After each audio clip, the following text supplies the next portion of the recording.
एक समय की बात है। एक गरीब लकड़हारे की एक खूबसूरत बेटी थी जिसका नाम रूपा था। रूपा के बाल बहुत लंबे, घने और काले थे, लेकिन वे हमेशा उलझे रहते थे क्योंकि उसके पास अच्छी कंघी नहीं थी। एक दिन रूपा जंगल में सूखी लकड़ियां बीन रही थी। तभी उसे जमीन पर एक चमकीली कंघी दिखाई दी। वह कंघी सोने जैसी चमक रही थी और उस पर कीमती रत्न जड़े हुए थे। रूपा ने सोचा कि यह कंघी किसी अमीर व्यक्ति की होगी, इसलिए उसने उसे उठा लिया। यह कोई साधारण कंघी नहीं थी, यह एक जादुई कंघी थी।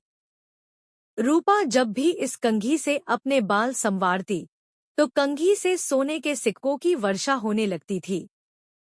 वह बहुत खुश हुई। अब रूपा और उसके पिता को कभी भूखा नहीं रहना पड़ा और वे आराम से रहने लगे। लेकिन नगर की लालची रानी को जब इस जादुई कंघी की खबर मिली, तो वह ईर्ष्या से भर गई।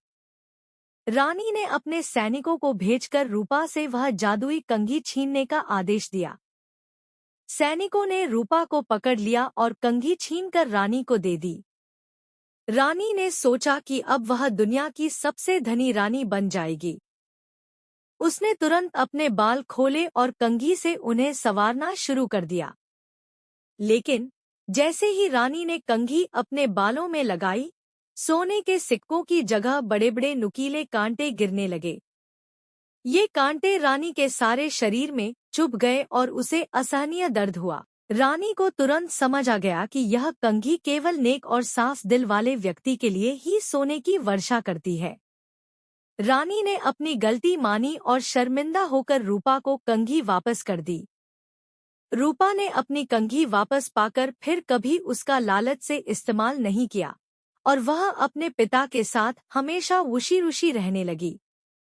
कहानी से सीख। लालच बुरी बला है।